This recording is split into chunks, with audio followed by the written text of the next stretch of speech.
l'islam du confiné, nos mouroirs sont devenus crématoriums.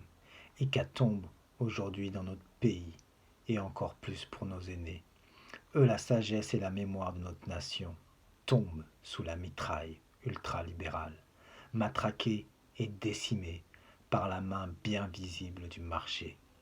Nos mouroirs sont devenus crématoriums. Manque d'anticipation, manque de matériel, manque de masques, surtout criminelle austérité économique. À la raison de nos puissants servants de narcotiques, la saine gestion des comptes publics, la comptabilité étriquée et sa règle d'or signifient des milliers de morts pour nos anciens affaiblis. Ils trépassent à la pelle et avec eux le souvenir des droits sociaux chèrement acquis après la victoire sur le nazisme et la joyeuse révolte de mai 68.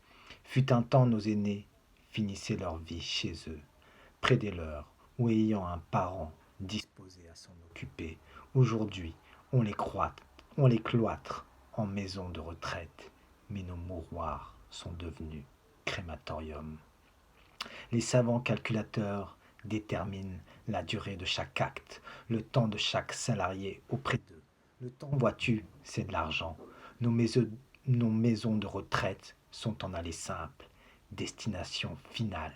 Mais aujourd'hui, nos mouroirs sont devenus crématoriums. Pas de retour, donc pas de futur et pas de présent. D'ailleurs, qui peut croire que ce sont des havres de paix? Retraite, retirée du monde, pour sûr. Dure, froide et roide, ce sont des mouroirs. Mais aujourd'hui, nos mouroirs sont devenus crématoriums. Bienveillance partie en laissant une simple adresse, le RIB d'un compte en Suisse, d'actionnaires véreux, de ces EHPAD devenus mouroirs, lent et long processus pour nous amener là, économie, propriétaires faisant profit, chronomètre aux aguets, la vie lavrée est restée hors des portes, mais aujourd'hui c'est tragédie, nos mouroirs sont devenus crématoriums. Les masques manquent vraiment. Ils sont définitivement tombés. La laideur de nos gouvernants révélée au grand jour. Ils disent pourtant qu'ils ont tout bien fait, tout prévu à temps, tout géré. Mais nos mouroirs sont devenus crématoriums. Si Big Brother existait, quel embarras de choix il aurait pour trouver parmi eux son ministre de la vérité, tellement menteur qu'il ne s'embarrasse plus de vraisemblance. Leurs journalistes assurent le service après-vente. Mais nos vieux, nos anciens, nos ancêtres, ce trésor humain, quoiqu'amoindri,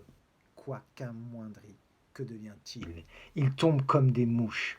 Le virus se transmet de bouche en bouche. Plus la place de dignement les guider pour les faire passer de l'autre côté. Nos mouroirs sont devenus crématoriums. Pas de réanimation, trop âgé, il faut savoir partir. Plus de médicaments pour soulager, il faut savoir souffrir. Nos mouroirs sont devenus crématoriums. La faucheuse y fait sa récolte gaiement. Elle fauche les âmes, triste moisson, à laquelle, impuissants, nous assistons. Nos mouroirs sont devenus crématoriums. Soi-disant, on ne saurait même pas compter toutes ces vies fauchées. Sans doute qu'elles ne valent plus grand-chose, trop proche du terme. Oui, nos mouroirs sont devenus crématoriums. Et l'avant-garde de notre nation, fauchée dans ce nouveau chemin des dames, cette avant-garde d'État-providence, sapée année après année, aujourd'hui sur le point de s'écrouler. S'il y a une guerre, c'est bien que le président la mène contre la solidarité, la communauté, les services publics, contre les libertés publiques, le droit du travail, contre la sécurité sociale, les dispositifs d'aide sociale, contre l'impôt, les services de santé. Nos mouroirs sont devenus crématoriums. Nos gouvernants muets en machines à éradiquer. Nos mouroirs sont devenus crématoriums.